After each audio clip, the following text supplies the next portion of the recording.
নমস্কাৰ। ৰাতিপুৱা অলপ সোনকালে উঠিলোঁ। আকৌ আপোনালোকৰ পৰিৱেশটো দেখিছেনে? ভালদৰে পঢ়িব হোৱা নাই। মই মাত্ৰ 4:00মান বজাতে উঠিলোঁ। কুকুৰাই দাগ দিছে। এইফালে আকৌ আমাৰ ডগ চৰাইবিলাকে দেখিছেনে মাত। আৰু মই উঠি লাগি আছোঁ কাম। কি কাম লাগি আছোঁ চাওঁ আহক। মই লাগি আছোঁ এয়া থুপি লগোৱাত। যিহেতু দিনত চুনুমানৰ পৰা সময় নাপাওঁ, সেইবাবে মই আন্ধাতে উঠি পিনে এইবিলাক কাম কৰি থাকোঁ যেতিয়া সময় পাওঁ। লগাই কমপ্লিট হৈ গ'ল। ভালদৰে পঢ়া হোৱাই হৈছেগৈ আৰু অলপ আৰু আপোনালোকক বাহিৰৰ পৰিৱেশটো দেখাওঁ বলক আজি অকণমান। ওলাই আহিলোঁ মই বাহিৰলৈ। বাহিৰৰ পৰিৱেশ পোহৰ হ'লগৈ আৰু কেতিয়াবা এনেকুৱা ঠাণ্ডাৰ পৰিৱেশ, কিবা শান্ত শিষ্ট চৰাইৰ মাতত খুবেই ভাল লাগে পৰিৱেশটো। ৰাতিপুৱা বিশেষকৈ অলপ সোনকালে উঠিলে মানে পৰিৱেশটো কেতিয়াবা মানে ভাল লাগি যায়। পিছে এনেকুৱা পৰিৱেশ কাৰ কাৰ ভাল লাগে বাৰু জনাব।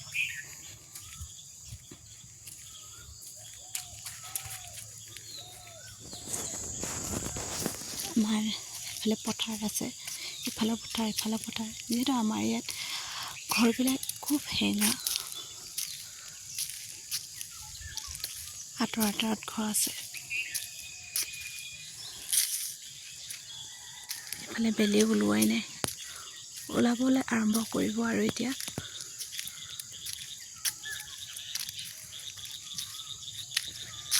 তাকে আপোনালোকক অকণমান দেখালোঁ। যেতিয়া কাপোৰ চাদৰখন থুপি লগোৱা কমপ্লিট হৈ গ'ল। সেইফালে বেলিটো অকণমান ৰঙচুৱাকৈ ওলাইছে আৰু এতিয়া কামত লাগোগৈ। কি কৰি থাকোঁ আপোনালোকক দেখাই থাকিম বাৰু। যিহেতু আজি ঘৰটো সাৰি মেলি এইফালে ভাতত লাগিলোঁ। এইফালে ঢেকীয়া আলু কণী চব্জি বনালোঁ আৰু লগতে এফালে আকৌ দালি আৰু বন্ধাকবি টেঙা দি জোল বনালোঁ দেই, শুকান বিলাহী। আৰু এফালে ধুনীয়াকৈ অলপ মচন্দৈ ভেদাইলতা দি চাটনি। আৰু এইফালে আমাৰ ৰাইজসকলৰ বাবে ভাতখিনি বাঢ়ি দিলোঁ। ইহঁতক খুৱাই লওঁ, তাৰপিছত মই খাম। খাই মেলি উঠি আজৰি হ'লোঁ। এতিয়া আকৌ বাকী কাম আছেই নহয়। যিহেতু ৰাতিপুৱাতে প্ৰায়ভাগ আজৰি হ'ব বিচাৰোঁ। এইফালে আকৌ দেখিছেনে মই চুনচুনৰ কাম।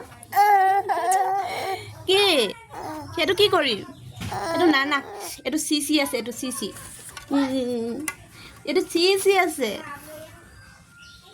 হাই কৰি দিম, হাই কৰি দিম, হাই নোকোৱা। অঁ সেইটো আকৌ নোকোৱা, হাই নোকোৱা। অঁ এইটো না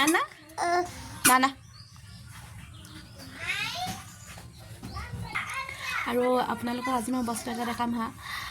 নিজে বোৱা যিটো এনাই শিকাইছিলে ফুল।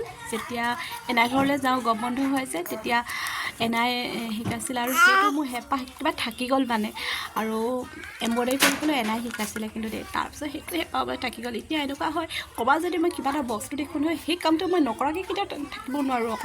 ক'ৰবাত যদি মই কেনেবাকৈ গামোচা ফুল এটা পাওঁ নহয়, মই কি কৰোঁ, সেই গামোচা ফুলটো মই তুলিহে আজৰি হওঁ গামোচা। কিন্তু আজি 2 বছৰ হৈ গ'ল চুনুমানো হোৱাৰ পৰা মই কৰা নাই। এয়া গ'লে দেখিছেনে বাহিৰলৈ। আৰু ব্লগ আপোনালোকক দেখাম মোৰ হাতৰ অকণমান কিছুমান কাম। আৰু বহুতে কাম কৰিছিলোঁ, কিন্তু গীত দিওঁতে গুচি যায়গৈ। অকণমান দুটামান বস্তু আপোনালোকক আৰু কেনেকুৱা লাগিছে জনাব।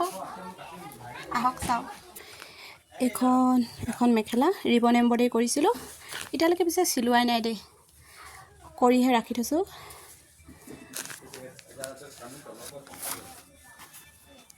ৰিবন এম্ব্ৰইডাৰী গোলাপ ফুলৰ আৰু দেখাছোঁ ৰ'ব। এইখন য়েল্ল' কালাৰ কটনৰ হয় দেই কাপোৰযোৰ। চাদৰখন আধা হৈ আছে বাৰু, কমপ্লিট হোৱা নাই। এয়া এপাহ ফুল, পদুম ফুল হয়নে নহয়, পদুম ফুল দেই। এনেই অকণমান ষ্টাইল দি পদুম ফুল নিচিনাকৈ ষ্টাইল দি পিনে এম্ব্ৰইডাৰী কৰিছোঁ। কচ চিলাইটো কেনেকুৱা লাগিছে বাৰু। আৰু এখন দেখাছোঁ ৰ'ব। আৰু এখন মুগাৰ ৰঙৰ মেখেলা বোৱা হয়, আৰু এইখনটো কচ ষ্টাইলতে চিলাইছিলোঁ। এয়া এখন খুব ভাল লাগে এইবিলাক কাম কৰি মোৰ, কিন্তু এতিয়া সময়ো নাপাওঁ কাৰণে কৰা হোৱা নাই। লাহে লাহে কৰিম বুলি ভাবিছোঁ। আৰু কেনেকুৱা লাগিছে বাৰু মেখেলাকেইখন। এইখন কমপ্লিট হ'লে চাদৰখন দেখাম বাৰু আপোনালোকক জোৰকৈ। কেতিয়া কমপ্লিট হয় ক'ব পৰা নাই, যেতিয়া কমপ্লিট হয় আপোনালোকক নিশ্চয় দেখাম বাৰু। আৰু এখন দেখাছোঁ ৰ'ব। এইখন গামোচা, এইখন আমি চাইটপতি গামোচা বুলি কওঁ। আপোনালোকে কি গামোচা বুলি কয় জনাবচোন। হয়তো কিছুমানে ফুলাম গামোচা বুলি কয়, হয়তো ফুলাম গামোচা বুলি ক'ব পাৰি, কিন্তু মই এখন নিজে বোৱা দেই। খুব যতনে ৰাখি থৈছোঁ এখন গামোচা। মানুহজনলৈ বুলি বৈছিলোঁ।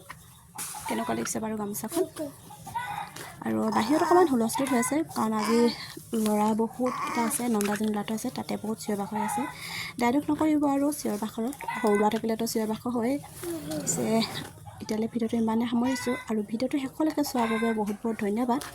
আৰু কেনেকুৱা লাগিলে ভিডিঅ'টো সেই কথাটো জনাবলৈ পিছে নাপাহৰিব। এতিয়ালৈ আহোঁ হা, বাই।